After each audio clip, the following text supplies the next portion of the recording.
ជារឿងរ៉ាវរបស់យើង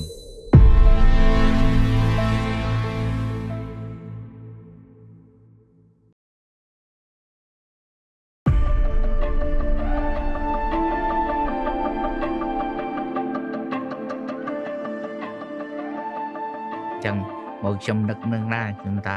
ជីវិតខ្ញុំវាដូចជាគ្រាន់បើដែរបើវាងាប់អស់នៅរស់តែយើងហើយគេវាយដូចយើងដែរគេចងស្លាប់តែគេគប់គ្រាប់បែកដែរនៅរស់ខ្ញុំចេះតែតើខ្លួនខ្ញុំនឹកមិនអស់ចិត្តអញ្ចឹងដែរបានថាចេះទ្រាំនៅរស់បន្តទៅទៀតទៅទំមអស់ជីវិតបាទ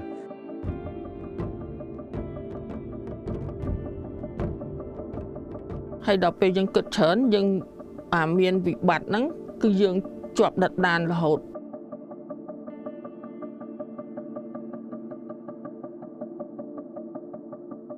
3ឆ្នាំ8ខែមើលឃើញទាំងអស់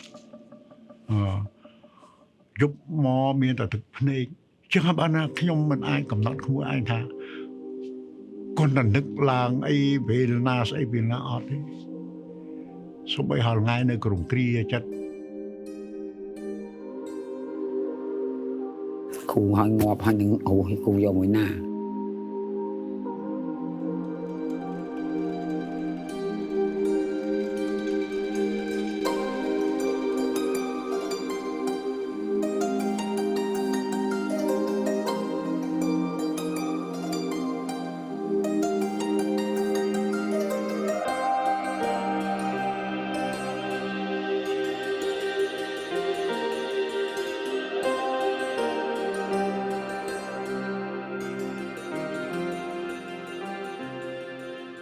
គេធ្វើបាបណាស់ជីវិតខ្ញុំតមមហួសមកដល់ថ្ងៃនេះចំនួនពលពតនឹងបើសិនជាយើងអត់ប្រងធ្វើតាមគេទេគឺគេយកទៅសម្រាប់ចោលស្រេចតែគេធ្វើអីក៏ធ្វើទៅសម្រាប់ចិត្តថាចង់រស់ហើយមាត់ដើមនឹងម៉ានអងគូសំណាងណៃទឹកដោះម៉ែថ្លៃខ្ញុំនៅរហូតដល់ថ្ងៃនេះគូយើងអត់ចង់ងាប់ទេយើងចង់ហូរចង់ឃើញតទៅទៀតឲ្យបានអញ្ចឹងអ្នកសួរខ្ញុំជាសួរតនេះគ្រប់គ្នាយ៉ាងដែរថាមិនបានរស់រៀនមានជីវិតសពថ្ងៃបាទណាខ្ញុំចំនួនហ្នឹងដូចខ្ញុំប្រាប់ថាខ្ញុំនៅនឹងសពថ្ងៃខ្ញុំមើលកបីផងហើយរកអាក្រៅហ្នឹងមើលកបីកាលណាបានកែបអង្គុយយកមកឆ្លហូបក្រៅផ្លូវការខ្លះហងហើយធ្វើឲ្យទឹកថ្នោតជូរឲ្យប្រធានគុកក្រាំងឯចានហ្នឹងផងបានរស់រៀនមានជីវិតសពថ្ងៃហ្នឹងរសាររឿងហូបចុកនៅបានរកក្រៅបានហូបខ្លួនឯងតិចតួចហ្នឹងហើយដូចថាគេលែងសូវតាមដានយើងនៅឆ្នាំ77 71លែងសូវតាមដានរៀងដូចទឹកចិត្តតាំងពីថ្ងៃហ្នឹងមកចេះតែគ្រប់វាទាំងអស់ទោះបីចង់មិនចង់ធ្វើជាស្រឡាញ់វាទៅស្អីវាទៅអានោះដូចបានសេចក្តីសុខរស់នៅដល់ថ្ងៃហ្នឹងដែរបាទសូមបីប្រើទៅយប់ក៏ខ្ញុំទៅដែរណាវាយូរទៅវាស្រឡាញ់យើងវិញវាស្រឡាញ់ពួកអាហ្នឹងវាស្រឡាញ់តែការងារទេអ្នកគឺសង្ឃឹមថាយកទៅរួចខ្លួនណាបាទយកទៅរួចខ្លួនតែចង់និយាយថារឿងរបស់អញគិតរឿងអញអត់មានគិតទៅតាក់ទងឲ្យគេអត់ថាក៏តាក់ទងចំណាខ្លាចចំណាគេខុសមានរឿងឲ្យខុសទៅយើងនិយាយមួយគេទៅខ្លាចតែវាខុសដែរអញ្ចឹងហ្នឹងដល់ពេលហើយក៏ចាប់ផ្ដើមប្រឆាំងជាមួយវិពុវាហ្នឹងនៅខេត្តព្រៃវែងហ្នឹងដល់រួចគឺយើងធ្វើអត់បានជោគជ័យទេគឺត្រូវបរាជ័យដោយសារថាគេមានកម្លាំងច្រើនមានរថក្រោះប៉ាល់ហោះស្មើជើងគ្រប់ធនទាំងអស់អញ្ចឹងគេមកបំបត្តិសាសនាហ្នឹង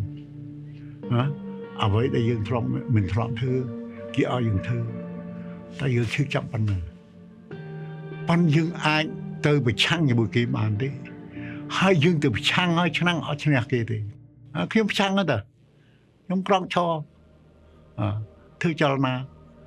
ប៉ុន្តែឲ្យឈ្នះគេយើងគិតថាអាចទៅចាញ់គេហើយគេទៅខ្លួនទៅទៀតមិនអាចទៅទៀកតងចេះទៀកតងចុះធ្វើសកម្មភាពចេះចោះអត់បានទេចឹងវាកើតរឿងកើតភ្លាមហ្នឹងអញ្ចឹងមិនអាចរស់នៅបានអញ្ចឹងម្នាក់មិនអាចទ្រាំរស់ដល់អញ្ចឹងសុខចិត្តថាបើសិនជាយើងក្រោកឈរឡើងដើម្បីប្រឆាំងជាមួយវា សុខចិត្តថាវាបាញ់មកងាប់ភ្លាមនឹងវាល្អជាងវាយកទៅធ្វើទរណកម្មថ្មមកនឹកឃើញចឹងអ្វីដែលខ្ញុំធ្វើមិនមែនចង់បានសវិអ្វីទេនឹកឃើញចឹងថាវាងាប់ទាំងអស់គ្នាមកពូជនឹងវាល្អជាងវាគង់ទៅងាប់ដែរអញ្ចឹងយើងមិនទិញនឹងទៅធ្វើចលនាតស៊ូអីជាមួយវាណាជ្រះវាយើងអត់មានភ្លើងមានអីណាប៉ុន្តែចង់បំផុតអញ្ចឹងវាតល់មិនចង់រស់នៅតទៀតទេបញ្ហាកើតឡើងនៅពេលនោះអ៊ីស្លាមទាំងអស់មានចិត្តថ្លើមដូចគ្នាអញ្ចឹងបានន័យថាពួករងការប្រមាថមើលងាយរងការគៀបសង្កត់លើគ្រប់បែបយ៉ាងនៅលើជនជាតិអ៊ីស្លាមទាំងអស់ជាមនុស្សទាំងអស់នឹងវាមានចិត្តដូចគ្នាតស៊ូជីវិតខ្លួនឯងមិនអត់ទាំងខឹមទេនៅឃើញតមុខថាដឹងថាគេវាយចោលទាំងអស់ប៉ុន្តែអត់ទាំងខឹមហ្មងប៉ុន្តែចង់បញ្ចប់បានអាកាសទាំងជាភាសាដែលមកខ្លាំងហ្នឹងពីព្រំដែនមកវៀតណាមមកហ្នឹងបានរួចពីសម័យហ្នឹងរួចរហូតទៅបានរួចរហូតតាំងពីសម័យហ្នឹងមកខ្ញុំចេះតែនៅពួនក្នុងផ្ទះនៅរហូតទាល់ដល់ចិត្តគេបែកថាគេដឹងថាពួកវាយចោលហើយពួកអាពតហ្នឹង79 7មករាហ្នឹងវាជំលះបាភូមិប្រជាជនខ្ញុំមកភូមិ 3 ឆ្នាំយើងរត់ហែកដាក់ចង្ហែករត់មកចឹងខ្ញុំនឹងរត់ទៅវៀតណាមបានវៀតណាមវាយចូលមកហើយទៅហើយចេញមកវិញមកវគ្គទៀតដែរលោកគ្រូយើងទៅបានមួយរយៈវៀតណាមចូលមកបានចូលអស់ភ្នំពេញដេញខ្មែរក្រហមទៅភ្នំអស់ឡើងលើភ្នំអស់គេឲ្យយើងមកភូមិស្រុកវិញចាដល់បានមកភូមិស្រុកវិញយើងមកនៅកន្លែងភូមិចាស់យើងនោះកន្លែងផ្ទះឆេះអស់លីងណាផ្សិតតាកំណខ្ជូងផេះខ្ជូងចានៅហ្នឹងណាយើងធ្វើផ្ទះគៀនហ្នឹងយើងអាចដុតឆេះអស់ហ្នឹងចាយើងអាចដុតអាហ្នឹងបានដាំបាយគ្រូហើយយើងដើររើសកគួរ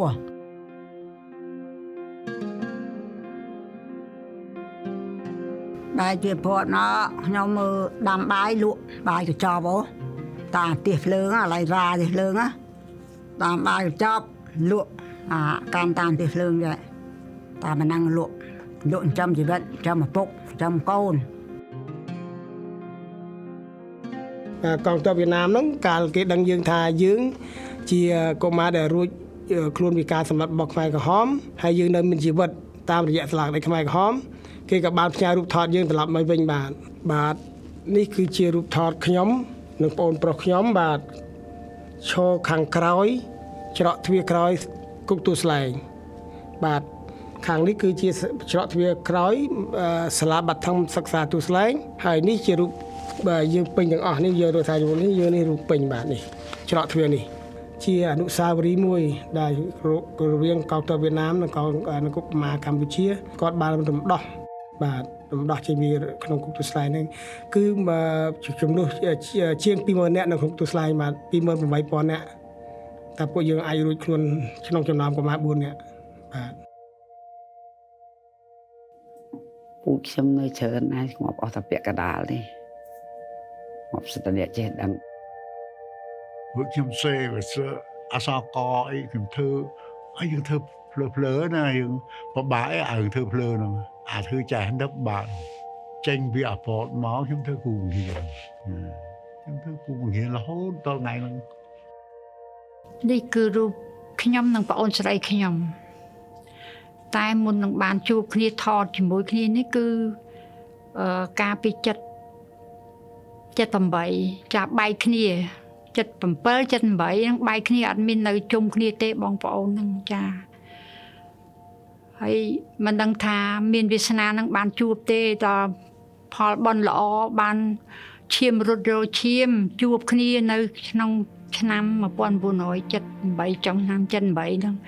ច្បោកច្បល់គ្នាចេញមករកបងប្អូនរៀងខ្លួនខ្ញុំក៏រកប្អូនក៏រកបងពេលនោះហើយដែលជួបគ្នានៅខេត្តពោធិ៍សាត់ចាអោបគ្នាយំទឹកភ្នែក ដូចបានរស់ម្ដងទៀតពីអ្នកបងប្អូន ខ្ញុំមានសម័យមួយទីមួយអនាគតខ្ញុំចង់រៀនបានខ្លាយជាដុកទ័រខ្ញុំសម័យជាប់នៅក្នុងខ្លួនហ្មង79មកខ្ញុំអត់បានរៀនពេញវិជ្ជាទៀតខ្ញុំធ្វើការដើម្បីយកលុយដើម្បីរកកន្លែងឲ្យម្ដាយនិងប្អូននៅចិញ្ចឹមប្អូនដោយខ្លួនឯងចិញ្ចឹមម្ដាយដោយខ្លួនឯងនឹងអស់អនាគតវាត្រូវបាត់សូន្យហ្មងខំឲ្យកូនខ្ញុំមានអនាគតដើម្បីអីទៅមុខ កសាងក្បូរបានកសាងជីវិតខ្លួនឯងហ្នឹងបានមើលតែកាត់បន្ថយពុទ្ធតាមពុទ្ធសាសនាខ្លះទៅហ្នឹង វាព្រឹត្តិការណ៍ទាំងអស់ហ្នឹងគឺឃើញថាប្រការប៉ះទង្គិចខ្លាំងណាស់ព្រោះនឹកឃើញវាមិនអាចបំភ្លេចបានហ្មងក្នុងឆាកជីវិតហ្នឹងដោយសារអីដោយសារថាវាធ្វើឲ្យបាក់កម្លាំងវាធ្វើឲ្យគ្រូសាប្រត់ប្រាស់វិនិច្ឆ័យទៅបាត់បង់បែកបាក់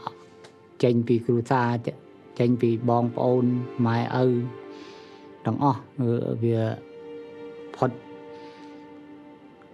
មានបានឃើញសមោលមកវិញទៀតគឺថាអ្នកស្លាប់ទៅតើតាខ្ញុំដើរផ្លូវល្អរកអនាគតខ្លួនឯងរកភាពស្ងប់ស្ងាត់លើខ្លួនឯងចឹងគ្មានអ្នកណាជួយកើតមានតែខ្លួនខ្ញុំអាចជួយខ្លួនខ្ញុំបានមានតែព្រះពុទ្ធព្រះធម៌ហ្នឹងហើយដែលជាស្ពានអនាគតរបស់ខ្ញុំឆ្ពោះទៅមុខទោះបីខុសនឹងត្រូវយ៉ាងណាក៏ខ្ញុំតម្រង់រកផ្លូវល្អសេចក្តីល្អអំពើល្អរបស់ខ្ញុំកើតជាតិកាលណាកុំឲ្យខ្ញុំជួបបែបនេះទៀតព្រោះខ្ញុំឆ្អែតហើយជីវិតខ្ញុំរវិញជូរចត់ខ្លាំងណាស់ ប៉ុន្តែខ្ញុំចេះមានអារម្មណ៍មួយដែលខ្ញុំបានទៅចម្រើនអញ្ចឹងខ្ញុំចេះដាក់អារម្មណ៍ខ្ញុំមកវិញគិតថាសុខមិនស្មើនឹងស្ងប់អញ្ចឹងខ្ញុំស្ងប់ច្រើនជាងហើយអញ្ចឹងភាពដែលខ្ញុំវេទនាខ្ញុំថ្លែងមិនអស់ហើយប៉ុន្តែខ្ញុំអារម្មណ៍ខ្ញុំអត់ចង់សម្ដែងឲ្យអ្នកនេះដឹងឯងខ្ញុំធ្វើធម្មតាហ្មង ខ្ញុំមិនដែរនិយាយប្រាប់បងប្អូនខ្ញុំឲ្យដឹងអ្នកញាតិខាងគ្មានណាដឹងពីប្រវត្តិខ្ញុំដែរ ថ្ងៃនៅនឹកអញ្ចឹងអត់ភ្លេច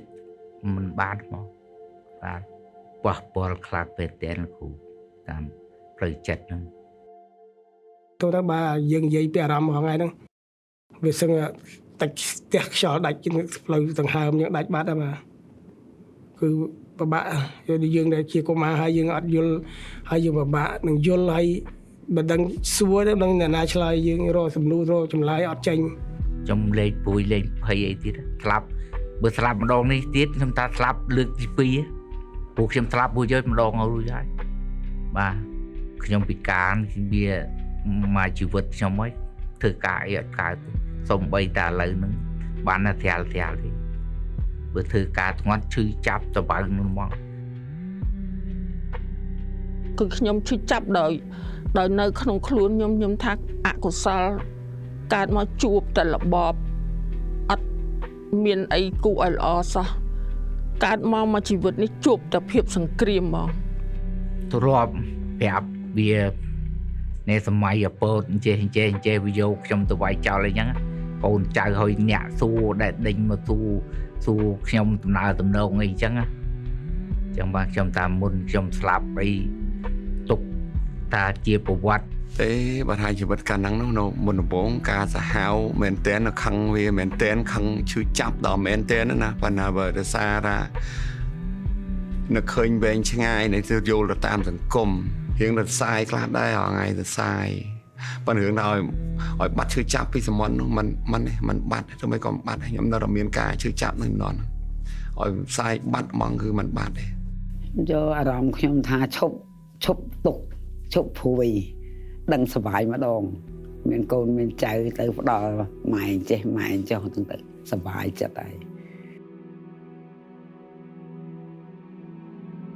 ខ្ញុំអត់លាក់ទេព្រោះរឿងពិតហើយគេចង់ដឹងសាច់រឿងយើងច្រើនណាស់បើមិនចំហទេវាអត់ធ្លាយពីក្នុងបេះដូងឥឡូវហ្នឹងដូចថាវាណាយវាមានអារម្មណ៍ថា ខ្ញុំសាយខ្លះច្រើនពីជីវិតខ្លួនឯងនិយាយទៅគ្រាន់មិនហ្នឹងគ្រាន់តែទឹកភ្នែកតែមកប្រើទេនឹកឃើញឲ្យអូលពីខ្លងមកហ្មង តែជាអសរហ្នឹងបានខ្ញុំនិពន្ធសរសេរខ្លួនឯងព្រោះដឹងពីប្រវត្តិប៉ុលពតដែលសម្រាប់ខ្ញុំនៅរស់អញ្ចឹងព្រោះវាធ្វើបាបវិរណកម្មខ្ញុំមិនដោយសម័យនោះវានេះអញ្ចឹងខ្ញុំនៅរស់អញ្ចឹងហើយខ្ញុំនៅខែញូ7លានណាងាប់មែនគ្រប់កន្លែងតើទៅមើលខ្ញុំដើរទៅតាមមើលកន្លែងមួយជើងឯកគ្រាន់តែក្បាលមកកន្លែងដើរនេះ20នាក់200នាក់ដើរនេះ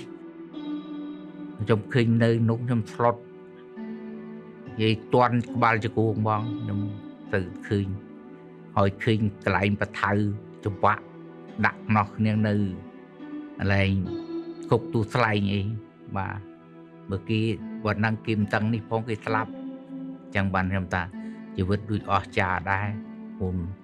នឹងគួរណាចង់ស្លាប់ខ្លួនអីឲ្យទៅទីនេះណា សាលាក្តីខ្មែរក្រហមហ្នឹងគឺជាគោលមួយសម្រាប់ឲ្យខ្ញុំមានសំអាងហើយខ្ញុំក៏ថាបាទដាក់ពាក្យបណ្ដឹងដោះស្រាយបានបណ្ដឹងហ្នឹងមិនធូរអារម្មណ៍ផ្លូវចិត្តរបស់ខ្ញុំគឺបានច្រើនមែនទែនគ្រូ ធ្វើម៉េចកុំឲ្យមានរបបនឹងមកជាសារថ្មីម្ដងទៀតបាទ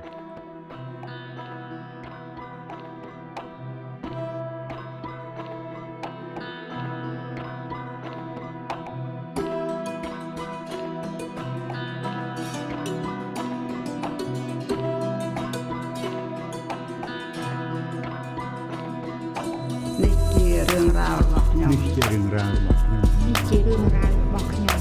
នេះជារឿងរ៉ាវរបស់យើង